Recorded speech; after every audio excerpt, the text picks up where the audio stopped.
Saayidoo har'a goota dhugaa dubbachuudhaaf yoo ta'e intala Salaam jedhamtu sana of harkatti galfattee jirta gadi hin dhiisine hanga isheenii wanta si goote kana hundayyuu takka takkaan dhiifama si gaafattutti gadi ishee hin dhiisine. Salaamii shaa dhorkooti intalli Salaam jedhamu sun ka har'a Saayidoo waamee jechuudha mana Mustafaatti waamaniit.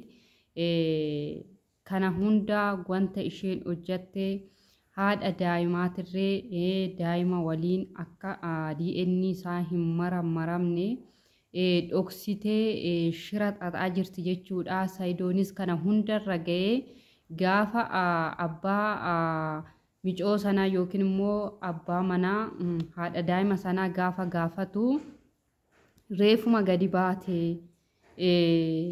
Deebitii eegadha turuus dandeessi deebi'uus dandeessi jedhanii Saayidootti manii Saayidoonis immoo eenyu waliin gadi baatee akkana gaafa jedhee inni gaafatu niitii furdoo waliin gadi baatee niitii furdoo wayitu fuudhee gadi bayeeni jedheeti ka abbaan manaa kan deebise jechuudha. Garuu immoo Salaamii gaafuma jalqaba isheen Saayidoon gara Yemen deemuudhaaf DNA daa'ima kana mararsiisuudhaaf deemu shira xaxuudhaaf kan ishiin kaatee gara Yemen deemte malee nageenya Sumayyaatii fi nageenya Saayidoo gidduu lamaanitti buusuu fi miti jechuudha. Isheen wanti deemtuu fi waa biraati garuu immoo fakkeessitee wanti ishee yaaddu waan biraati jechuudha.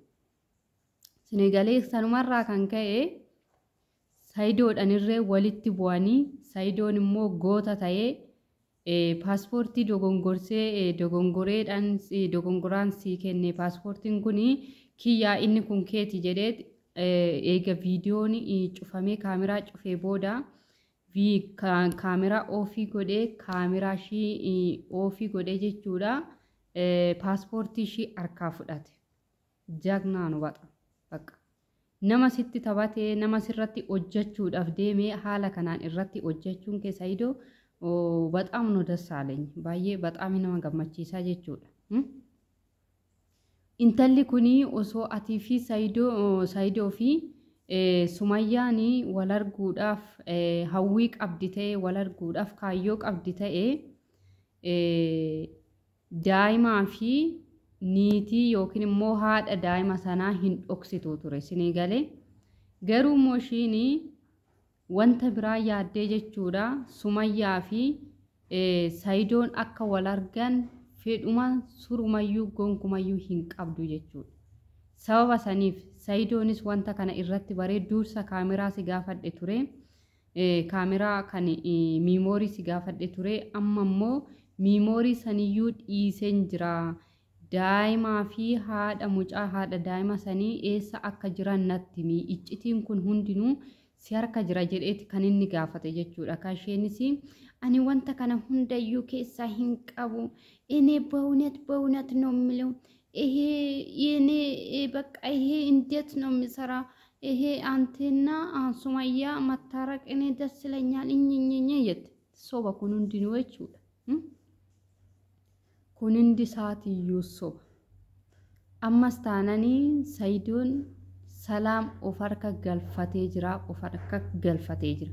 Kanaaf jennaani hanga ati daa'ima safiddutti hanga ati haadha daa'imaa fiddutti akkasuma immoo yoo kana hin fidu ta'a jettee yoo kana hin fidu jettee mana Sumayyaa lakkoofsa Sumayyaa yoommoo lakkoofsa Sumayyaa naaf kennuudhaaf fedhii hin qabdu ta'e lakkoofsa faamilii ishii naa kenni faamilii ishiitis lakkoofsa jijjiirsisteerti waan ta'eef lakkoofsa faamiliin beekta waan ta'eef maatii jechuudha. Lakkoofsa maatiin beekta waan ta'eef lakkoofsa maatii naa kenni yoo kana ta'uu baate immoo idimee kee muluu Yemen keessaas bahuu hin dandeessu asumayyuu kaastee daandii qaxxaamuruu hin dandeessu asuma keessaa joortaa akka kanniisaa fi tisiisaa jedhe baay'ee tokko nama gammachiise jechuudha. Bakka kana wanni caale hin jiru.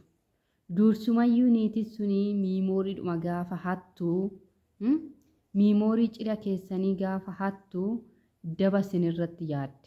Ammas immoo deebitee akka atii fi Sumayyaan walitti hin araaramne osoo ati DNA daa'ima kanaa maramarsiiste ta'e Sumayyaanis waadan isheen galte akka daa'ima kanaa sitti agarsiistudha. Siigalee kanarraa kan ka'e maaliif DNA kun yoo beekame ta'e atii fi Sumayyaan Yemen keessatti wal arguudhaaf baay'ee salphaa ture.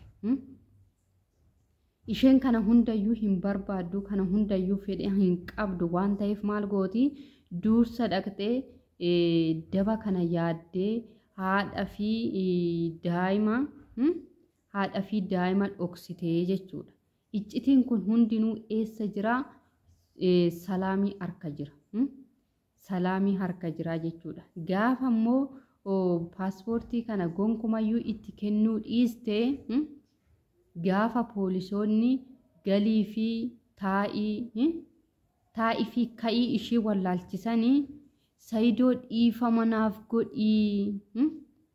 Saayidoo koo dhiifama naaf godhii sitti balleessee jira. Sumayyaanis kinoo iddoo akkanaa jirti. Daa'imti DNA ati barbaaddu fi maramarsiisuudhaaf barbaaddus kinoo iddoo akkanaa jira. Haatis iddoo akkanaa jirti. Kanaaf jennaani dhimma kee xumuradhuuti Sumayyaa waliin walitti araarami jettee gaafa ishiin marga qabattee nama machiisa jechuudha. Isbii keenyan beeku qorra yaa ta'uu buna yaa ta'uu min indoone argabbanya. Kanaaf jennaani gaafa isheen marga qabattee Saayidoo dhiifama naaf godhii. Saayidoo dhiifama naaf godhii sitti balleesseen jira. Daba sirratti hojjadheen jira. Lammaffaa daba akkanaatti jallina akkanaatti hin deebi'u. Ati mootii jaalalaati. Ati uummata Oromoo keessaa dhufte waan ta'eef nama jaalala beekudha. Kanaaf jennaani ati dhiifama naaf godhii. Sumayyaa waliinis walitti araaramii. Ijoollee keetis immoo DNA maramarsiisi jettee gaafa isheessi kadhattutu jira jechuudha. Kanaaf jennaani ati arras borus akkuma kutannoo keetii itti hin kennin paaspoortii ishii itti hin kennin. Bakka gaafa poolisoonni asii achi qabdee ishii olii gadi ishii darbitu dhuftee dhiifama siin jetti jechuudha. Siigalee goobas.